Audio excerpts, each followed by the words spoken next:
Welcome back. This is the mini lecture for Chapter 4 on the monetary system.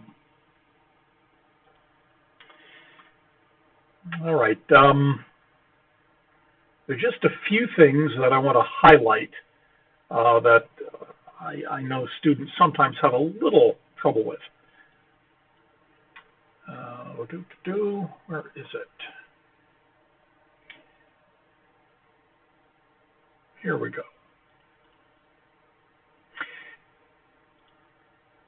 People say that the Federal Reserve, which is the central bank of the United States, controls monetary policy.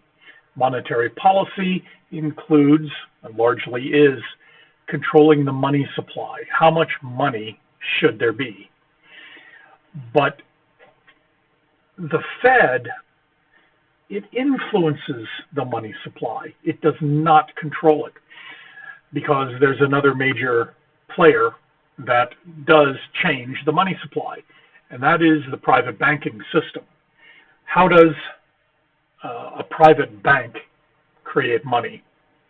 Before the Civil War, and even for time after the Civil War, actually, but not during it, the federal government largely did not print money. Money was printed by banks. So if you lived in Richmond, let's say, Richmond, Virginia, like part near where I come from, you would deposit your money in, First Bank of Richmond or whatever, and they would give you pieces of paper that said this $1 at the First Bank of Richmond. It was printed by the bank. And you could spend it in town and everybody would take it because everybody knew the one big bank in Richmond, or maybe the second biggest bank in Richmond.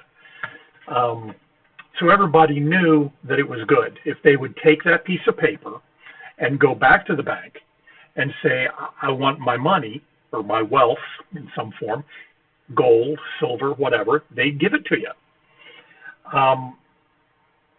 This was called the free banking era. The problem with that is, as the country got bigger, and especially as transportation technology improved, railroads, more roads, people traveled more. Well, if you had a bunch of Bank of Richmond dollars and you went to visit your uncle in Atlanta and you tried to spend them there, well, people in Atlanta, for the most part, had no idea about what the Bank of Richmond was. Is it a real bank? Did you print these up yourself? Is it going under? If you don't know if the currency is good or not, you're not going to take it. That made it difficult to conduct transactions over long distances. And the easier it was to travel, the more people needed to do that. So the federal government eventually took over money, that only the federal government can print it. Let's see here.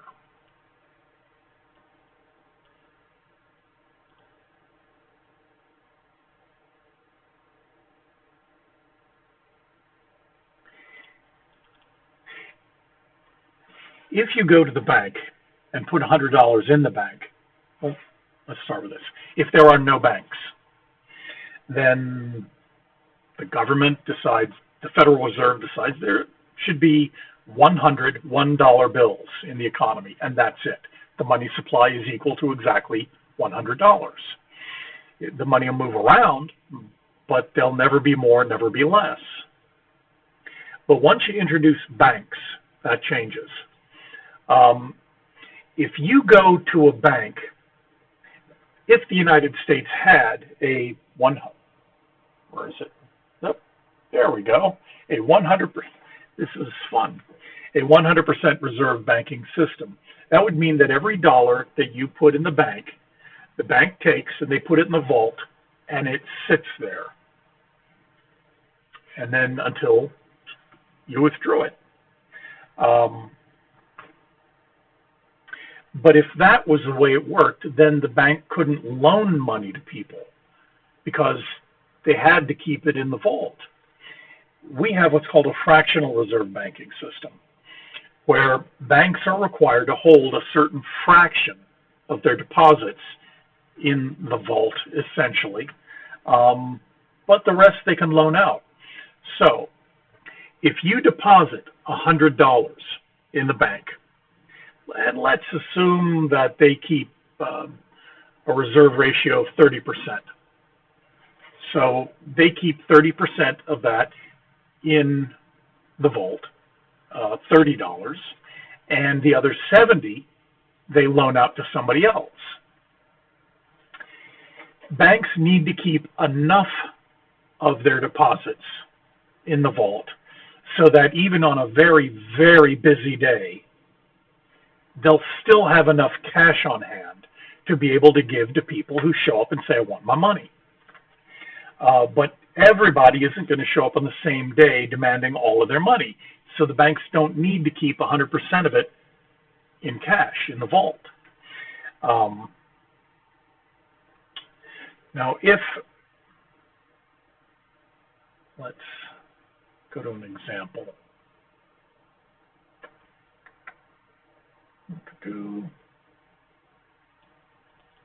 Okay, let's assume that a bank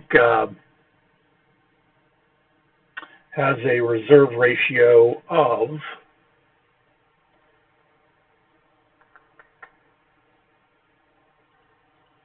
here we go, 20%.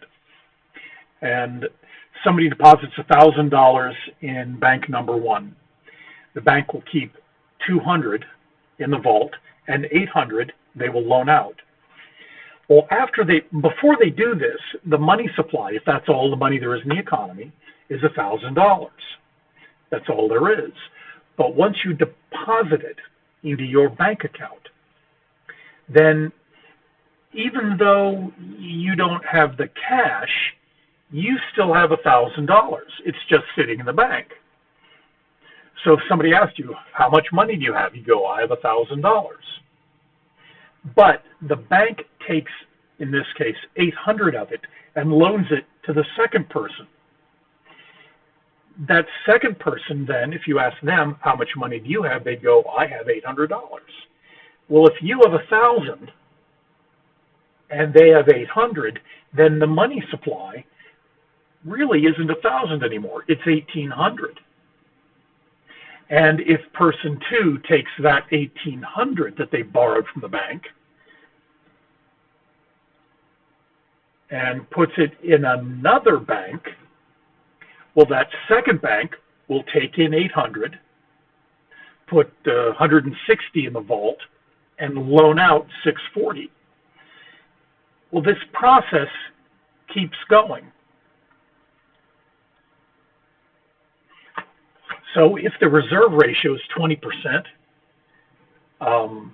eventually the money supply becomes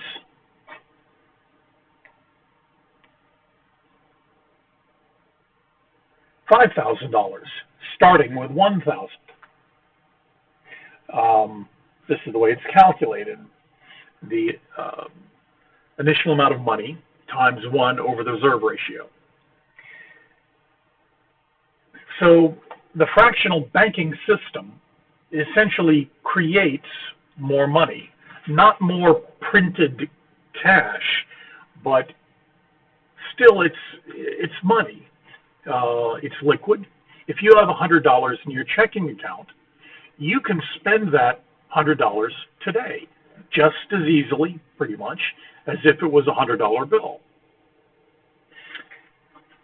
Okay, so that is how banks influence the money supply. If banks decide to hold more, they're required by law to hold a certain fraction of their deposits technically, well, it's actually not physically in the vault, although banks do have vaults and keep a little cash on hand. But they keep it in reserve in one form or another. But banks can hold more than that minimum requirement if they want. That is, loan out a smaller fraction of their deposits. If they do that, they're not expanding the money supply as much. So bank policy can change the money supply. When banks believe that maybe there's economic trouble on the horizon, maybe people are going to stop paying back their loans, they may hold more in cash than they're required to, and thus contract the money supply. Now, even though banks do influence the money supply, the primary driver is the Federal Reserve. How does the Federal Reserve change the money supply? They can change reserve requirements, change the minimum fraction of deposits banks are required to keep on hand. They very rarely do that. It would be disruptive. A lot of the deposits that banks hold, they don't actually keep in physical paper bills or coins in their vault. They'll deposit it with the Federal Reserve. Kind of, they act like a bank for banks. They can change the discount rate. The discount rate is the interest rate that the Federal Reserve charges when they loan money to banks. They do that occasionally, not that often. The main way that the Federal Reserve modifies the money supply is through what's called open market operations.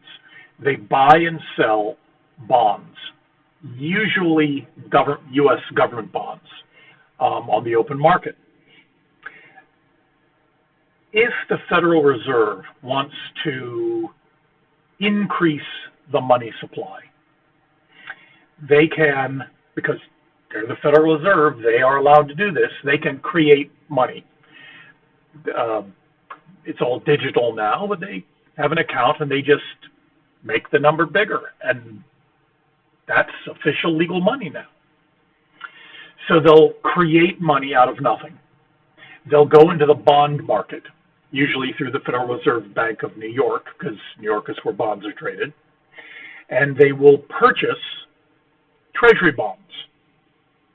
Well, the Treasury bonds come into the Federal Reserve, and they just put them on a shelf somewhere. It's called putting them on their balance sheet. And the cash that they created out of nothing, they pay that out to the bondholders to pay for buying the bond. Well, now there's cash out there floating around in the economy that didn't exist before. And that increases the money supply. If the Fed wants to contract the money supply, then they do the opposite. They would take bonds, Treasury bonds, off their balance sheet and go to the New York Fed and say, sell these to the market. And they will sell government bonds. But when you sell a government bond, someone's going to give you cash to pay for it. So the Fed would then be taking in cash, taking cash out of the money supply.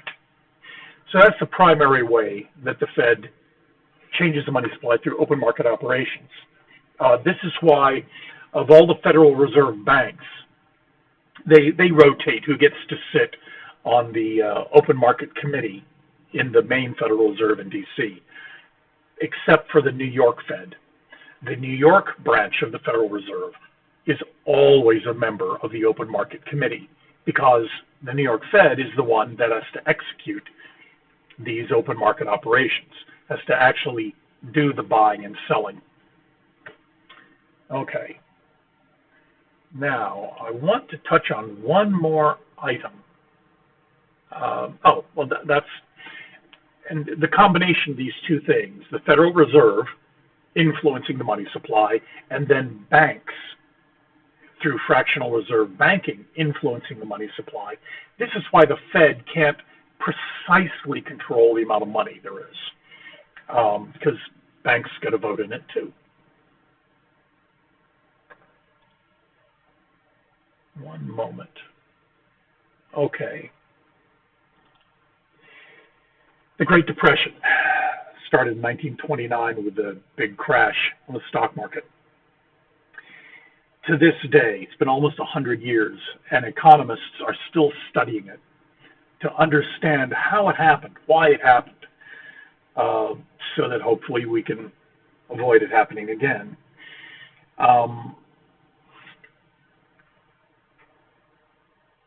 If banks only hold a small fraction of their deposits locally, then on any normal day, when 2% of people show up saying, give me my money, not a problem. They have plenty. But if everyone showed up saying, we want all of our money now, the bank doesn't have enough cash locally. And they'll have to tell people, I'm sorry, we don't have your money. That's called a bank run. They can't happen today in the United States because banks' deposits are largely federally insured. So if the local bank doesn't have the money, the federal government steps in and takes care of the shortfall.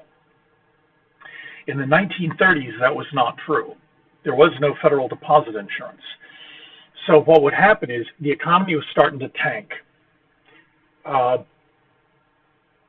If there's a local bank, and let's assume that local bank was perfectly healthy, no problems at all, but somebody starts a rumor.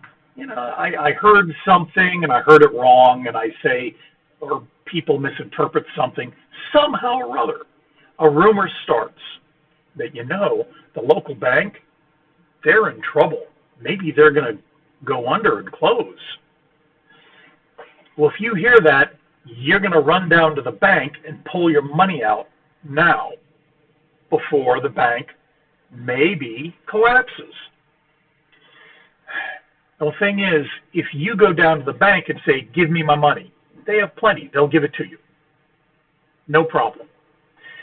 But your neighbor then sees, you ran down to the bank and took out all your money. I've seen a couple people do that. Maybe they all know something. Like, they must think the bank is about to close. I didn't hear this. Boy, the bank's about to close. Maybe I should go get my money too. It's a form of hysteria in a way. It's an avalanche of people going to demand their money. And the more people who go and say, I want my money now because I think you might fail, the more people are inclined to go get their money. Eventually, that perfectly healthy bank runs out of money and it closes. In the 1930s, this happened to many, many, many banks. 9,000. Well, just by itself, the bank's closing meant that people were taking cash out of the banks and putting it, under their mattress or burying it in the backyard or whatever. Well, that was money that was not being loaned out anymore. The way that fractional reserve banking increases the money supply doesn't work if money isn't in banks, which cause the money supply to contract. That in itself can drive the economy into a recession or a depression. The book says the drop in the money supply maybe didn't cause the Great Depression, but made it worse. This is one of the very few areas where I will disagree with the great Dr. Mankiw. The drop in the money supply didn't just make the Great Depression worse. It caused the Great Depression.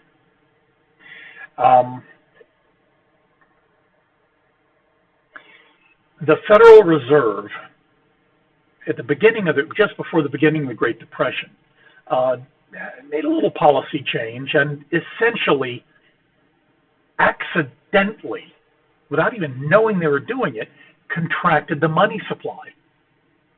This caused an economic downturn. This economic downturn caused some of these banks to fail, and it just spiraled out of control. It was the accidental contraction of the money supply that triggered that whole avalanche of bad economic consequences. And the Great Depression, some people say the Great Depression ended because of World War II and all that government spending on defense products. That's not true. The Great Depression ended because the federal government accidentally increased the money supply massively. It was a purely monetary phenomenon. A former chair of the Federal Reserve, Ben Bernanke, I think 2 chairs ago, came from Harvard and was one of the world's leading academic experts on the Great Depression. Milton Friedman, who created modern monetary economic theory, at I think his 90th birthday party, Ben Bernanke spoke. And Ben Bernanke said to Milton in the audience, "You're right," referring to the cause of the Great Depression. "You're right. We did it," meaning the Fed. "We're very sorry, but thanks to you, we won't do it again." I find that humorous, but also profoundly important. Monetary policy is critically important. Anyway, that's about all I have for this mini lecture.